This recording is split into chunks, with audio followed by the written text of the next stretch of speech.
Welcome to the 49ers You've Got Mail podcast presented by Manscaped. My guests today are a couple of offensive linemen, Mike McGlinchey and Jake Brendel. I appreciate you both taking the time. Thank you for having me. Yeah. First things first, bye week is over. Did it fly by?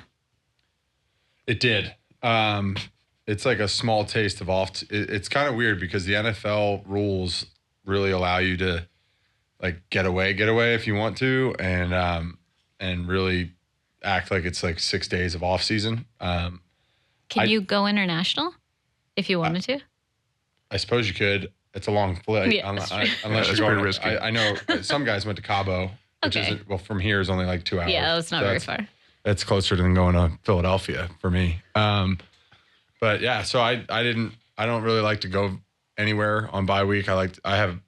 My fiance and I live here, so we just kind of laid low and did some cool dinners and played some golf, and that's pretty much how I spent my bye week. Jake, what about you? Any fun bye week activities? We really just caught up on all the TV that we miss, all the good, Game of Thrones, House of Dragons, that sort of thing. Any bad Netflix series that you binged on? The Love is Blind is probably the worst one I've seen. That is what I was hoping That's such a anyone would We'd say. love to watch it, though. Yeah. It's a great bad show. It's so bad. It's so bad. Are you guys both caught up? No, I wouldn't say I'm caught up, but I've seen it bits and pieces. Brooke uses it as a show like that she has on in the background when she's working, and I come home and like I'll catch the middle of an episode or something. It's just so bad. But I have become a reality TV junkie in my relationship. So I feel like guys usually try to say that, like, oh, I just watch it as I'm passing by from room to room. But I feel like all of you guys get into it eventually. totally, I embrace it. There's certain, like, Love is Blind is a really, really tough show to be okay with. Like, it's so gross. Jake, do you have? I mean, you seem like you've watched all the episodes. Yeah, we've seen every. Yeah. All right, give me your best hot take from the show. I mean, I'm just glad they aired the little two cuties thing with Zenob and Cole at the end. That was a bit scandalous. I haven't gotten to that part. Oh, spoilers. I saw most of the weddings, and I'm getting to that part, which I saw. I already knew it happened, though, because it's social media. Yeah. And then the reunion. That's what I have left. Got to watch Reunion. But I kind of went ahead of my fiance, and I didn't tell him. So I'm probably going to get in trouble. That's tough. That's okay. All right. So Show cheating is a bad step in a relationship. I've actually asked guys that on the podcast. So if you do show cheat, do you lie about it I'll rewatch the episode. and not say anything? Absolutely not. Genuine reactions. Okay. I Yeah. also do that. I've only done it like maybe twice. And I only do it in shows that I know she's only like pity watching with me. Like House of Dragons, like, was my show that, like, because we normally watch what she wants to watch on television, because normally I am half paying attention anyway. But there's a show every once in a while that I'm like, all right, this is our thing here. And like House of Dragons, we got caught in the middle of the season where we went like Greenbrier and all that stuff. And I'm sitting at the Greenbrier and I'm like, That's not tough. having anything to do. And I'm like, I'm totally watching this show right now. And so I just watched it again when I got home. I actually watched the episode on a different account. So I kind of went to... Sneaky. I know. I was That trying is to cover sneaky. it up. See, at least I I know. if she would have wanted to know, she knew.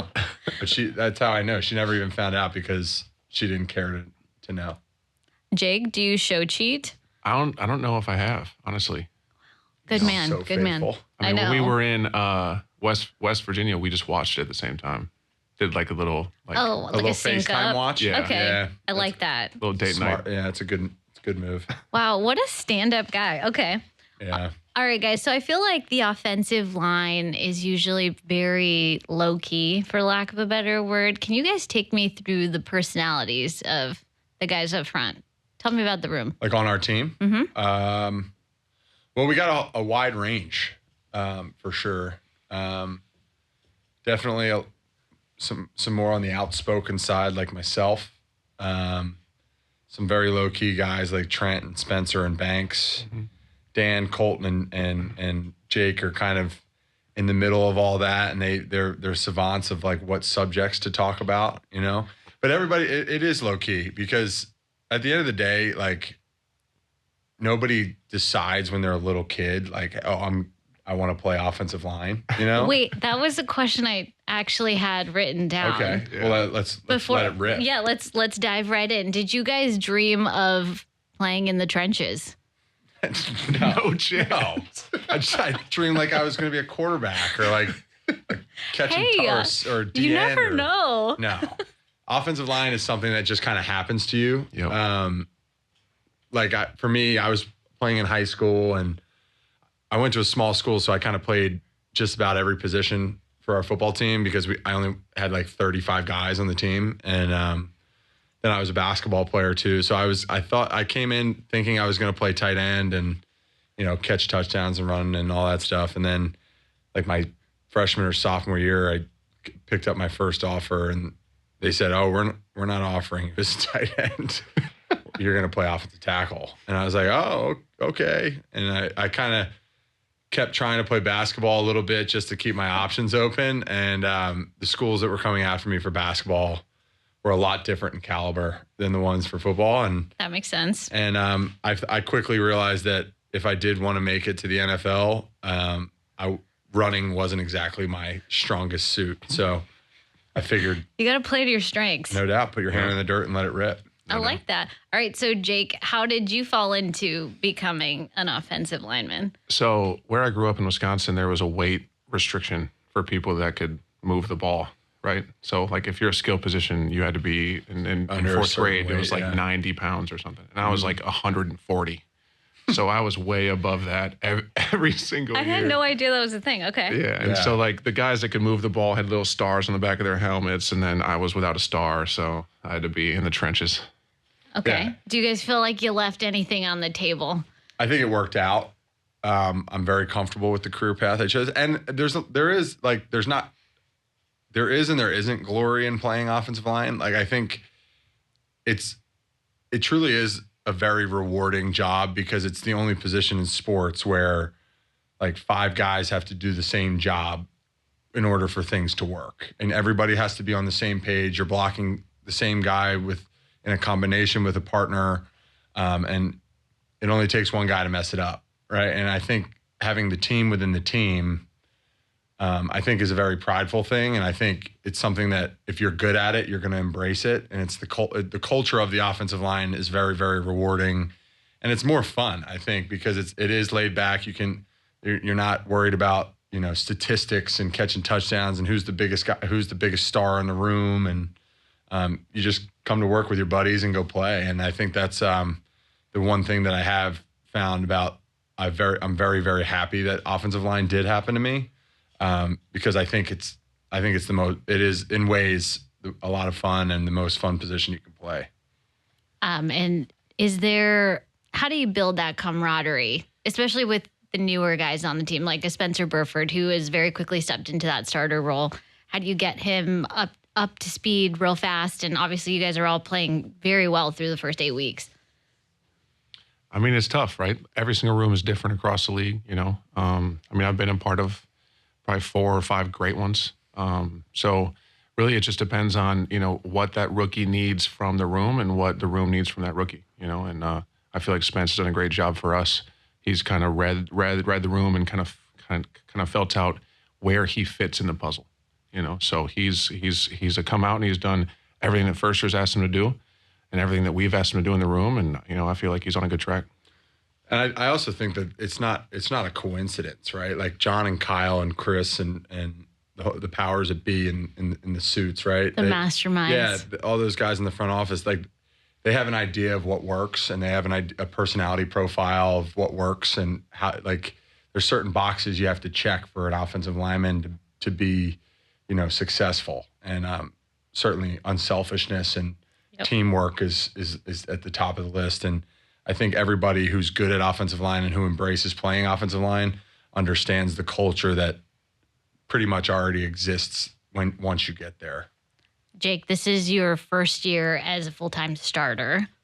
Yep. Is it everything you imagined? Everything you waited for? Oh, for sure. You know, obviously there's a increase in responsibility and increase in, just the, you know, like the day in and day out responsibilities of what you need to do. But I feel like since I've gotten in the league, since I've been in college even, I've been in training for this moment. So I'm really just trying to take advantage of it and do the best I can for the team. Do you guys feel like you're hitting your 2022 goals, or what are those, if you don't mind me sharing? Goals for the season. We really won't know until February. Yeah. That's a good answer. Like I said, our job isn't based in statistics. It's not based in, results. It's about the process. It's about what you see on tape. Are you blocking people? Can you do it better? How often are you getting your guy blocked? And as a unit, how are we doing? And sure, the rushing yards and number of sacks and all that stuff, goes into it. But at the end of the day, those things are very circumstantial a lot of the time with offensive line, and it doesn't really paint the whole picture. And, the three things that my offensive line coach in college always told us to operate on is, be the best you can be the best unit in the country, or in our case, the league, and then just help your team win. And that's as long as we don't, as long as our room doesn't lose games for us, there's always a process to get better. And that's how you stay consistent and play well on the offensive line. I love that. All right. So this is actually a question from our fans, and I did use it on the tight ends episode, but also definitely applies to you guys. Jenny from San Diego, what does it feel like to pancake block someone? It's a good one. It's a good feeling. Another quote from my O-line coach in college was that his mentor, who was also kind of a disciple, Coach Furster is kind of a disciple as well, was that there's no greater feeling in life than moving a man from point A to point B against his will, because he's trying everything he can to be bigger and stronger and better than you. And when you put him on his back, it's a pretty good feeling. And it's big versus small kind of thing. And it's a very, I don't want to say primal, but it is kind of like the natural selection kind of feeling. Is that the offensive line's version of a touchdown? Big catch, for sure. Big catch, Yeah. Okay. Yeah.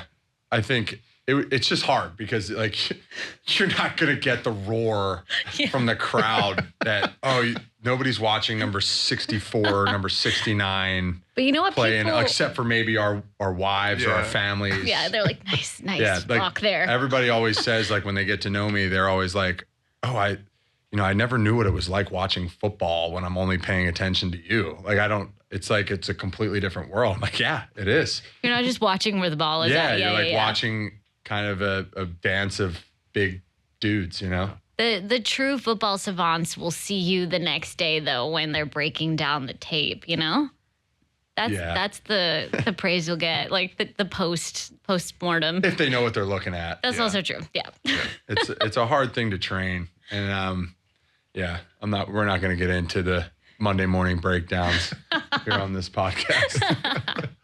All right, let's go to more fan questions. So some of these are situational. Some of them are favorite memories. So let's go with favorite memory.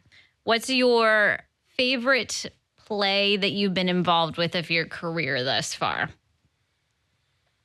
In the NFL, That's obviously. a tough one, honestly. I have one kind of right off the top of my head.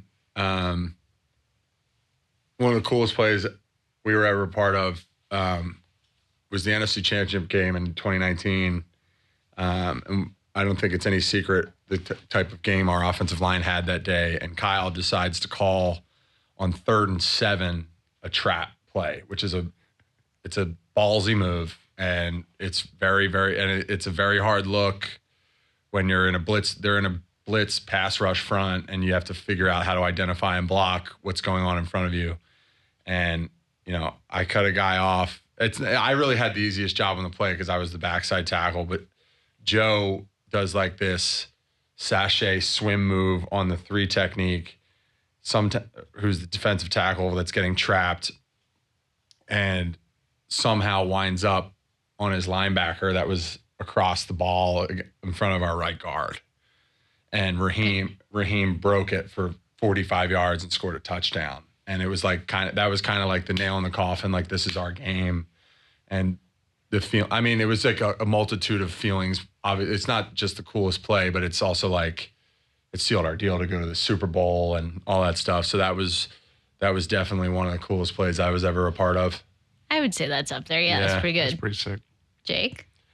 I'm one of the players that like, I'll know if we win or lose, but I don't know what the score is. So, it's tough for me to remember one single play.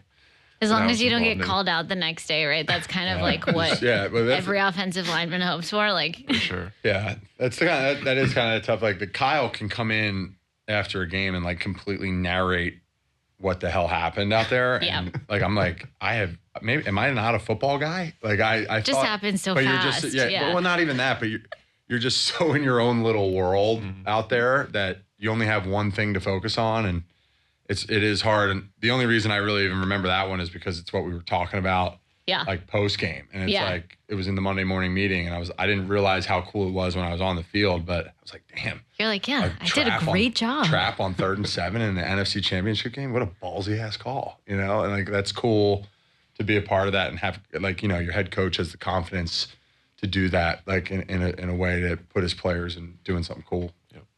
Epic. All right, Keith from Bakersfield. What's the most calorie intake you've ever had to have in a day, and what did you have to eat to get there?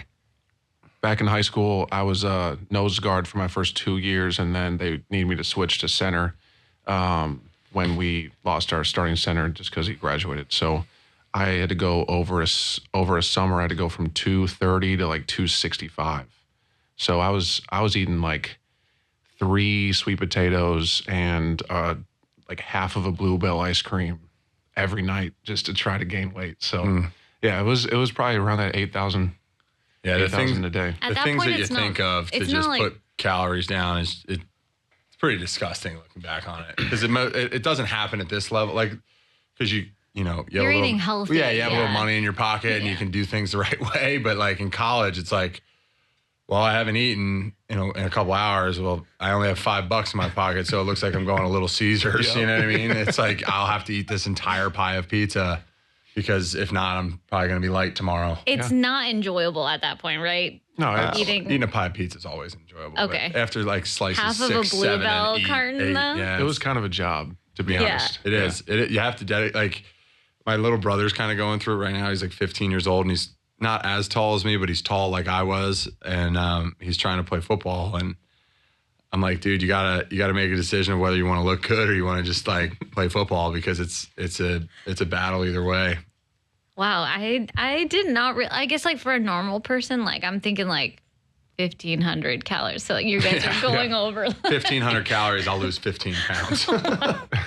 That's crazy. Okay, I guess things you don't think about. Okay, so I think let's see here. Let's go to a situational one. Cameron from Oak Ridge. We're starting our holiday plans at work, and we do an annual Secret Santa. I always get stuck buying a gift for someone I don't know. We're not allowed to buy gift cards. What is your go-to gift in a situation like this? It's very tough as well. Like, is there a maximum or like a minimum spent? Or He like, didn't give me one, but let's say like $50. I feel like that's a lot, but it's really hard to get a good gift for $50. Yeah. We do a Secret Santa every year for offensive line, and so it's like we do it with how many? There's but 8 of you. It's like 14 guys. Yeah. 15, and coaches are included. So maybe it's like 17-ish.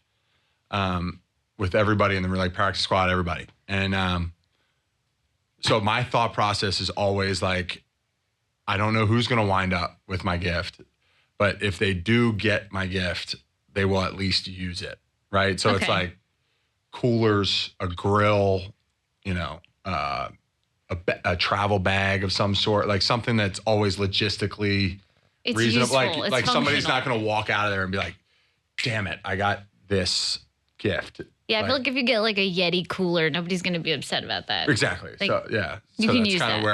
That's kind of where my lane I stay. Jake, what is the worst Secret Santa or gift exchange gift you've ever received? Had to be like rookie year, right? Or that you've gifted.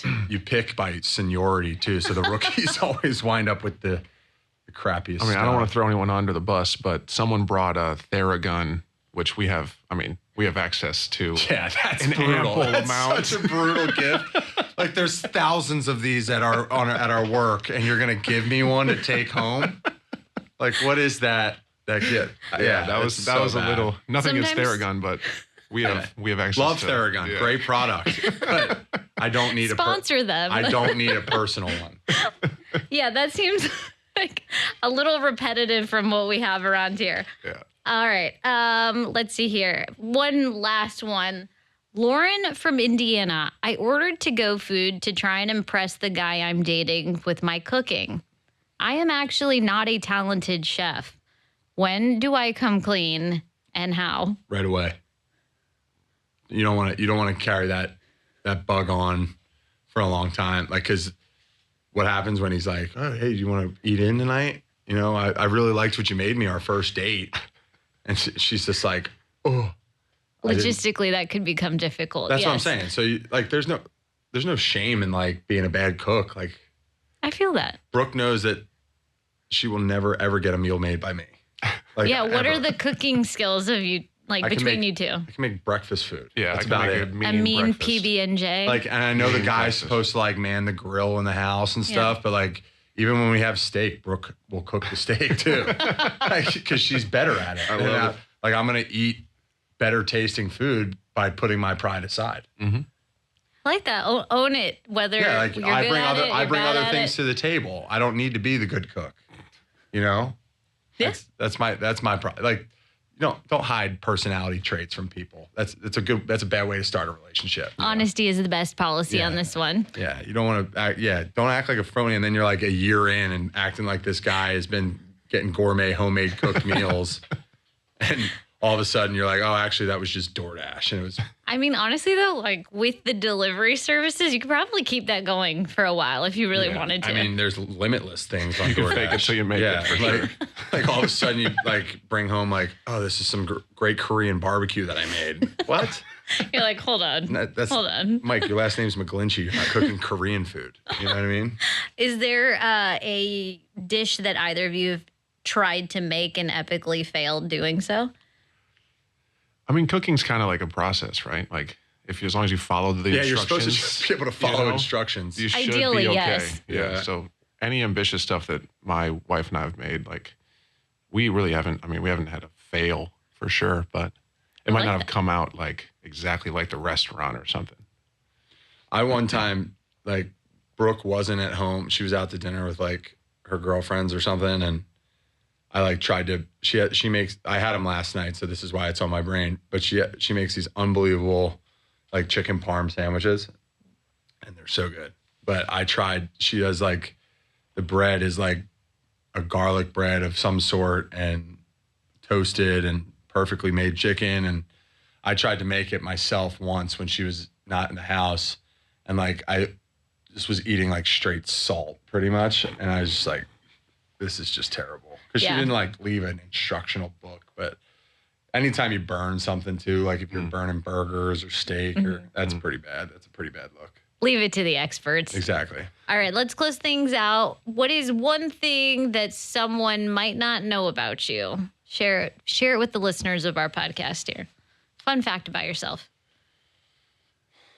Am I first? Go ahead Um, if you got one. Well, everybody, it's not really unknown to the people that know me, but I guess people in the outside world, I'm a human jukebox. Like it's the weirdest skill Well, I I have. think you have to demonstrate No, now. I'm not going to sing on this podcast, but I know the Yeah. words to almost every song. He knows a lot of music. Yeah, Okay, I like that. weird. Karaoke's kind of my sweet spot. We might have to get you on a carpool karaoke type situation then. It's been done here. I've been here for a while. It was abused early. Oh, darn. Because Staley also shared the same kind of love for karaoke. So I have heard this as well. we did this a lot, and it kind of got to the point where I was like, hey guys, like I'm not good at it. I just Didn't say it happen was to- good, Yeah, I I just just can. happen to know it. So yeah, that was. I Yeah. did hear you sing Benny and the Jets before. Oh, Elton was here. Yeah. A couple weeks ago. In preparation for the concert. All right, Jake, fun fact about yourself. Well, I'm pretty good on two wheels. So either it's a bike or a motorcycle or whatever like that. Do you own a motorcycle? I used to. Motorcycle? Yeah, that was my dad's gift to me when I turned 16. Was a Harley, which was pretty sweet. That's sick. Yeah, that was my main mode of transportation to high school. Wow. That's so cool. Yeah, well, I was like, that's really cool for high school. Jacket and a Harley. Yeah, man. The chicks probably loved you. No, man, it was actually a lot of fun. It taught me a lot about driving. Obviously, when you don't have a cage around you, you got to be a little bit smarter. That's really cool. Helmet always, though. Oh yeah, for sure. Okay. And I couldn't go on the freeway or anything when I was, but now it's more mountain biking. Yeah, my wife and I like to go out and just have a good time on the trails. So. Love that. Okay, well, thank you guys so much for joining the podcast. And thanks to you guys for tuning into 49ers. You've got mail presented by Manscaped to be featured in the next episode. Submit your questions to 49ers.com/mailbag. And don't forget to subscribe to our podcast on Apple Podcasts and Spotify so you can be the first to listen to the latest episodes. That's it from us. Bye, guys. Thanks, guys. Thanks.